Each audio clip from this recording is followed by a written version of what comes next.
உங்களுக்கு வருவது என்ன தடை? இந்த பாய்ஸ் இல்லாதனால கொஞ்சம் கம்மியாக இருக்குன்னு நினைக்கிறேன். ஆனால் கேம்பஸ் விட்டு வெளியில் போனீங்கன்னா இதுதான் ஒரு பெரிய தடை. ஒரு பொம்பளை பின்னாடி வரவங்க தொடர்ந்து இருக்கு இல்லையா? இப்போ இந்த காலகட்டத்தில் வர இந்த love is a true love.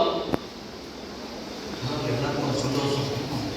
இது இல்லாத மனுஷனே கிடையாதுப்பா. உண்மைதான், இது இருக்கணும். இது இருந்தாலும் நீங்க ஒரு மனுஷன் ஒரு மனுஷி என்று சொல்ல முடியும். ஆனால் இதை சரியாக நாம நிர்வகித்து கொண்டு செல்லுகின்றோமா தான்.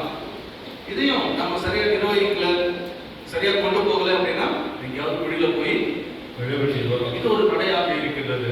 இப்போ நண்பர்கள் மொத்தம் சீரியஸா படிச்சுக்கிட்டு இருக்கும் பொழுது அப்பதான் உங்களுக்கு ஒரு தடையாக உங்க ஃப்ரெண்ட் வரும். ஏன் பயங்கரமா படிச்சு ஃபர்ஸ்ட் மார்க் வாங்கிருக்கீங்க அப்படின்னு ஒரு தடையாக வந்து நிற்பா.